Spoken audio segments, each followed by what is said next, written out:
Hello everybody, this is Lauren Harpster from Bead and Blossom. Today we are starting my French Beaded Clematis class, and we're going to start off by learning how to string our seed beads onto wire using 3 different methods.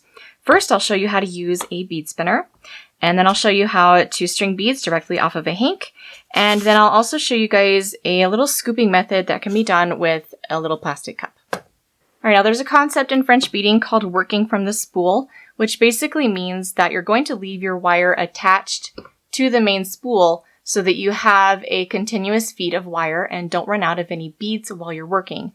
Now you can do this whenever you're working with one single color of beads. We do not pre-string our beads when we're working with multiple colors, except for in this clematis class because we're just putting the other color around the edge, and I'll show you how to do that once we get to the petal. But working from the spool means that you are just going to leave your wire attached and then pull out a bunch of wire from the end and string as many as you can. All right, let's start with the bead spinner. This is my favorite method for stringing beads onto wire. Now, when selecting a bead spinner, I always recommend to go with the smaller sized bowls. I know a lot of bead spinner manufacturers like to brag about their high capacity bowls, but truly a small bowl is better. Unless you are just working with a very large amount of beads and you have a ton of beads that you can fill it with all the time. If you've just bought enough beads for one project, you're definitely going to want a smaller bowl. The reason for this is because bead spinners work most efficiently at stringing when they are somewhere between 2/3 and 1/3 full, with about halfway being the most optimal depth for beads. Once you get down below 1/3 full, they do string a lot more slowly, and a smaller bowl will be able to maintain a higher level longer than a large size bowl. So the bowl that I'm working with today is about a 3.5 inch width, and that's generally that's a pretty good size there. There are some that are a little bit smaller that are also really great to work with, but 3.5 inches or smaller is my highest recommendation for bead spinners. Bead spinners can be a little tricky to learn how to use. I know it's going to look easy when I do it, but please remember that I've been doing this for 10 years. It may take you a few tries and a little bit of practice to get your bead spinner to work for you. Alright, now there are several different methods for stringing seed beads onto wire.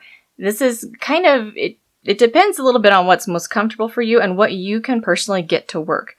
But there are some main points here that you should consider no matter what method or what wire shape that you are using.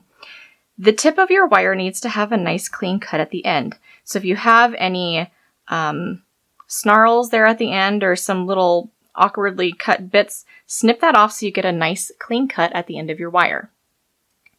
You want the wire to just skim the surface of the beads. If you go deep down into the beads are going to fly everywhere. So just skim the very surface of the beads. You also want your wire shape to roughly match the curve of the bowl. Alright, now let's go over some different wire shapes and positions that you can use inside your bowl to help you string beads. Now this is the shape that I actually use the most often, which is just this wide curve, and it matches roughly the curve of my bowl. And I like to go in horizontal or almost horizontal to my beads. That way I can rest my arms right on the edge of my table and I'm not having to lift them up, and it's just a very comfortable position for me. And also it means that my beads are not going to be fighting gravity. Now I've got my wire tip pointing this way, and that means I'm going to spin my bowl the opposite direction to get the beads to go onto the wire. If you're new to using a bead spinner, start out slow, and then once you are comfortable, work your way up in speed. But if you go too fast, you're going to get beads flying everywhere. So if you do have beads flying, check your speed, make sure that you have a nice clean cut at the end of your wire, and make sure that your wire is just skimming the surface of the beads.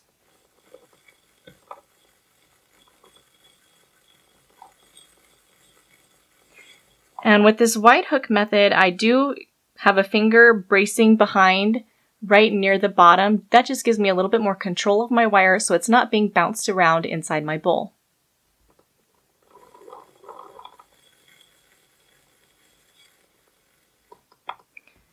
Okay, now let me show you another shape that you can use. This one is the one that most French beaters use the most often, and it's like this little hook.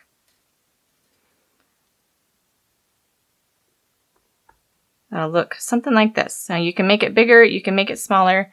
It doesn't really matter there. You can play with the shape as you're spinning to find a shape that works best for you.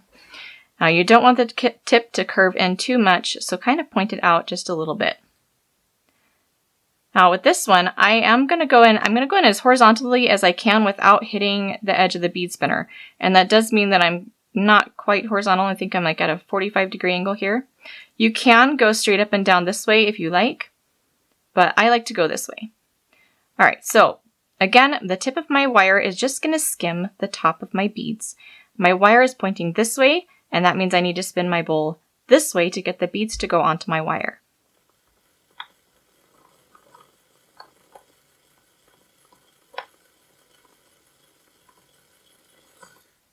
And then when you're done, you kind of need to do a little wrist twist to make sure that the beads don't fall off when you pull it out of the spinner. So again, I'm about at a 45-degree angle, tip towards the edge and on top of just the very surface of the beads. And I'm going to spin opposite direction of the wire, the direction the wire is pointing. Start out slow, and then once you're comfortable, you can pick up speed. Now I am right-handed and I do use both directions of spinning. It doesn't really matter, just use what is most comfortable for you. Now let me show you some other things here.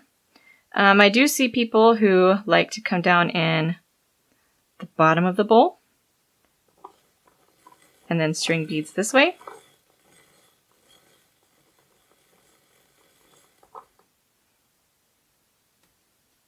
Or maybe if you're left-handed, you might be more comfortable up here.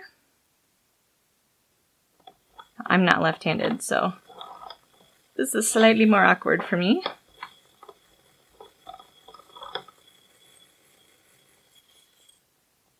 All right, so there's some pointers. They can be a little bit tricky to use, but the more you practice at it, the better you get. If what you're doing is not working, change the angle that you're putting your wire into the bowl, change the shape of your hook or your curve, and change your speed, play around, and move your wire inside the bowl.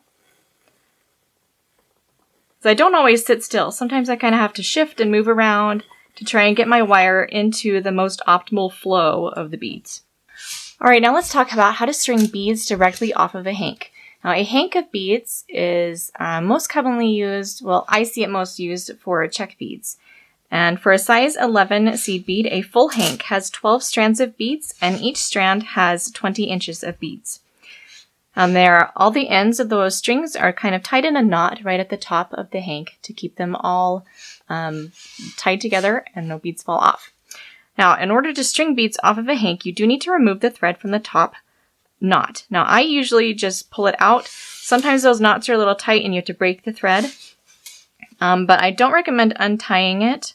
Well, that's not the way that I used to do it, but you can remove your threads if you want from both ends and then tie a knot around the last bead to act as a stopper if that works, if that makes it a little bit easier for you. But I generally just leave the end attached to my hank and then I work from this loose end to string beads off of the thread. All right, so I'm going to hold the end of my thread and I'm going to kind of pull out as much beads as I can and try to keep it straight. It's also important that your wire is really straight. Make sure that you've got a nice clean cut at the end of your wire and then run your fingers along it to straighten it out. All right, so again, I'm going to hold that end of my thread and kind of pull out as much of the beads as I can to hold it straight. And then we're just going to insert the wire into the beads. Go down as far as you can. And then as you pull them off of the thread, they will go onto the wire. Now, some people can just zip through these really, really fast. I don't use this very often, so I'm not as well practiced in this method. But some people say to leave it flat on your desk and then zip through it that way. It's easier for me if I kind of push up on the bottom of the beads because that pushes the thread down to the bottom of the hole and it makes a little bit more room for my wire.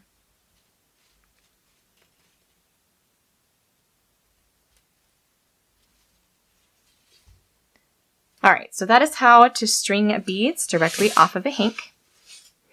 And now let's look at the scooping method. Now I've just got this little plastic bowl. It doesn't really matter what kind you use, but the smaller the better. Oh, all right. Now what we're going to do is we're going to make a little tiny hook with our wire, and we're going to tip the bowl so that all the beads kind of fall down to the bottom. They make they cluster together. And again, you want to make sure that you have a nice clean cut at the end of your wire. And then we're just going to kind of stab the beads over and over again until some of them go on your wire. Now, I don't use this very often. Some people can get a whole lot more beads at a time. But I wanted to present this as an option because I do think that it is a lot better than stringing by hand.